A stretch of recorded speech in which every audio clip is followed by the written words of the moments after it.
명품 중에 명품, 수요는 튼튼하고 그다음에 제품 가격은 매년 올리니까 뭐 대단한 거죠. 주식 사고 싶은 게 너무 많아서 큰일입니다 지금.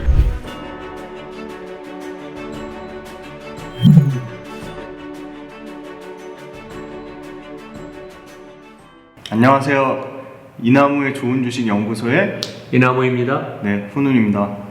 교수님, 이 명품 관련된 이 기업들도 강력한 브랜드력과 그다음에 높은 이 고객의 충성도 때문에 그냥 꾸준히 안정적으로 연 10% 이상 성장이 나올 것으로 보이는데, 글로벌 명품 산업이 그 정도 성장이 나오지 않나요? 실제 뭐 주가 상승률을 보면 저희가 지금 얘기한 종목들이 연 15에서 20% 주가 상승을 지난 5년, 10년 동안 보였거든요. 그래서 이제 기본적으로 보면 전 세계적으로 그 명품에 대한 수요는 뭐 꾸준히 계속 증가할 것입니다. 왜냐하면 신흥 국가, 이머징 마켓에 이제 중산층들이 점점 많아지면서 특히 중국이 그 명품 수요의 그 최대 국가거든요. 그래서 이제 중국인들이 해외 여행하면서 명품을 사는 것도 있지만 그 자기 나라에서도 최근에 이제 구입을 많이 하거든요. 그래서 이러한 꾸준한 수요 증가, 그다음에 최근에 보면 이제 우리 많이 그 언론 보도도 되지만 명품 제품들이 매년 값을 올리잖아요.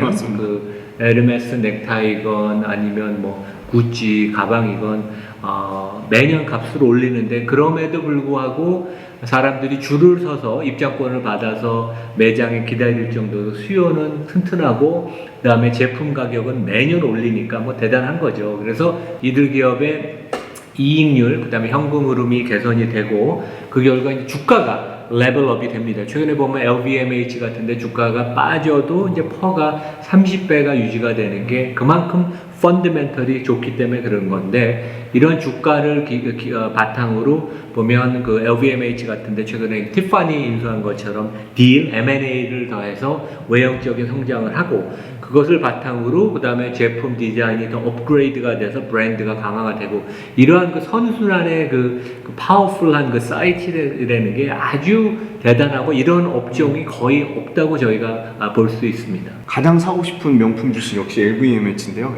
LVMH에 대해서 투자 포인트 좀 설명 부탁드릴게요. 케어링이라는 그 상장회사, 좀 이따 설명을 드리겠지만 그것도 뭐 매력적이라고 생각하는데, 그래도 LVMH를 빼놓을 수가 없어요. 그래서 이 회사는 아르노 그 회장이라는 이분이 어떻게 보면 뭐 전 세계에서 딜을 가장 제일 잘하는 분인데, 별명이 캐시미어 양떼 사이의 그 늑대라는 어떻게 보면 독사라는 얘기죠. 그래서 35년 동안 엄청나게 딜을 해서 75개의 명품 브랜드를 가진 그런 그 럭셔리 왕국을 만들었는데, 이 패밀리가, 아르노 회장 그 패밀리와가 이제 직간접적으로 LVMH 주식을 47% 소유하고 있습니다. 그래서 이제 패밀리 기업이고, 여기 보면 뭐 아까 말씀드린 것처럼 뭐 엄청난 브랜드를 많이 갖고 있고, 그래서 막강한 브랜드 포트폴리오를 갖고 있고, 그다음에 규모의 경제 효과를 누려요. 그러니까 무슨 얘기냐면 이 75개의 명품 브랜드를 갖고 있으니까 광고를 지출을 하거나 그다음에 임대료 같은 거 내고를 할 때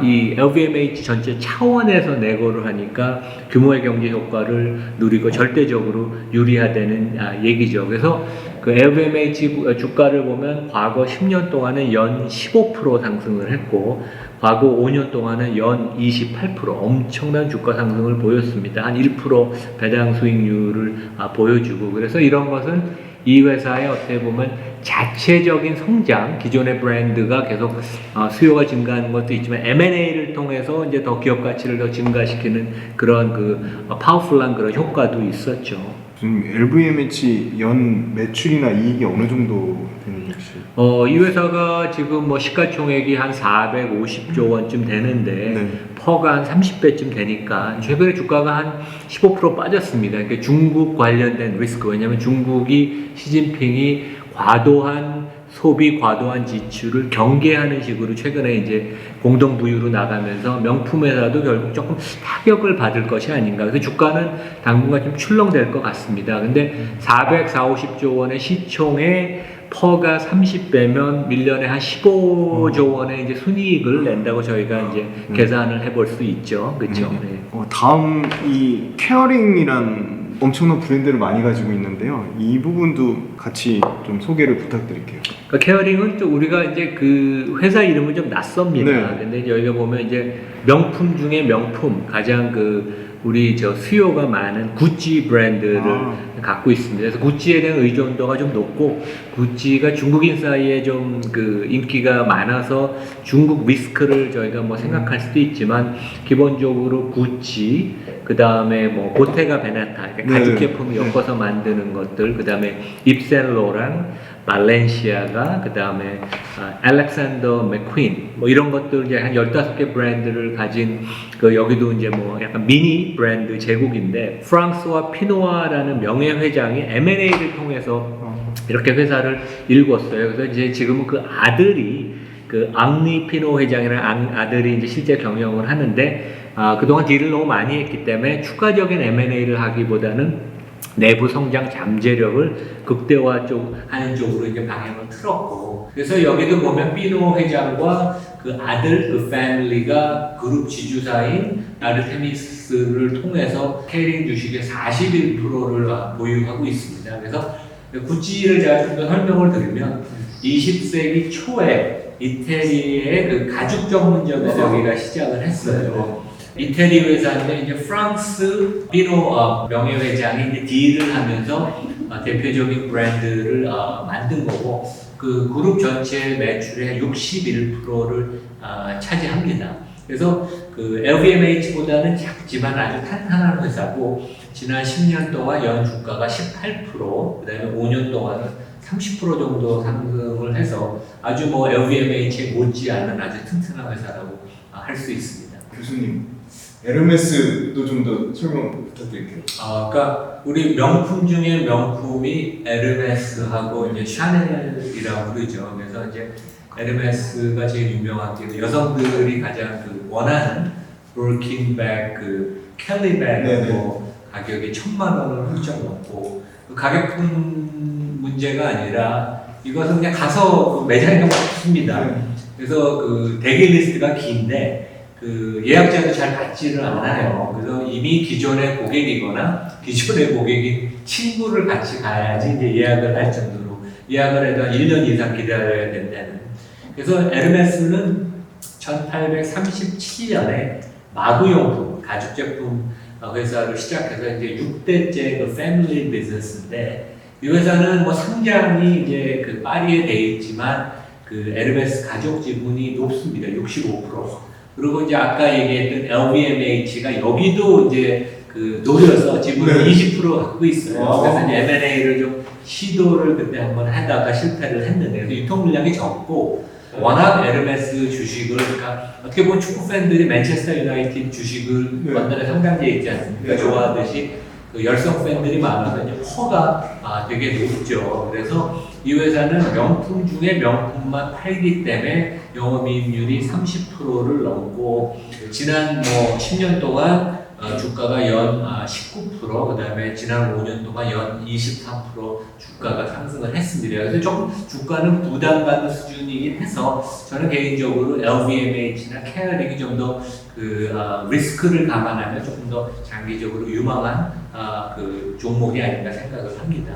교수님, 이 명품 기업 외에도 월마트, 허쉬 이런 회사들도 명품 기업인가요? 좀 소개를 부탁드리겠습니다. 그러니까 패밀리 비즈니스가 그 우리가 이제 제가 항상 강조하는 투자는 경험이다 이제 할 수 있는데, 이제 월마트는 제가 이번 여름에 미국 갔을 때 여러 번 매장을 들렸어요. 그래서 진짜 그 우수한 비즈니스 모델인데, 이 회사는 1962년에 설립돼서 세계 최대 유통업체죠. 그래서 이제 10,000개가 넘는 매장을 갖고 있고, 150만 명 이상의 직원을 고용하고, 최근에도 이제 크리스마스 이상을 앞두고 15만 명을 지금 고용한다고 이제 발표를 했습니다. 그래서 이 회사는 이제 월튼 패밀리가 50% 지분을 들고 있어서 아주 매력적이고 리스크가 적은 그 회사거든요. 월튼과 같은 배를 탄다는 그런 개념인데, 주가도 지난 10년 동안 연 10% 상승을 했고, 거기다가 추가적으로 한 2% 배당 수익률이 기대되는데, 이 정도의 안정적인 성과는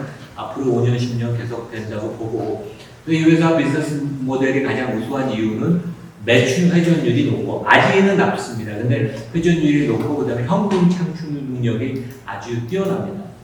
헐시는 우리 이제 뭐 보통 먹는 그 초콜릿. 그래서 이 초콜릿 산업은 연 한 5% 정도 성장하는 고성장 산업인데 여기는 패밀리 비즈니스가 많습니다. M&M 브랜드를 가진 그 마스 여기 비슷행되고 네슬레들 이제 미국 유럽의 패밀리 비즈니스들이 주도를 하는데 여기 이제 그 헐시 초콜릿은 1894년에 그 헐시, 그 밀턴 헐시라는 분이 펜실바니아에서 창업해서 여기도 이제 재단을 통해서 경영권을 보유하고 있어요. 그래서 지난주에도 가격을 인상했다고 그러더라고요. 그만큼 이제 프라이싱 파워가 되게 많은 거죠. 그래서 앞으로도 수요는 꾸준하고 판매 단가 인상을 통해서 이익이 가장 많이 증가할 것 같고 과거 10년 동안 보면 주가가 한 연 11%, 여기다 한 2% 배당을 하니까 초콜릿에 대한 수요는 뭐 계속되지 않겠습니까? 그래서 여기에 아주 독보적인 브랜드를 가진 헐시도 시가총액이 한 40조쯤 되는데 파운드는 한 25배, 뭐 월마트 못지않게 아주 좋은 회사로 장기 보유에 적합하다고 생각이 됩니다.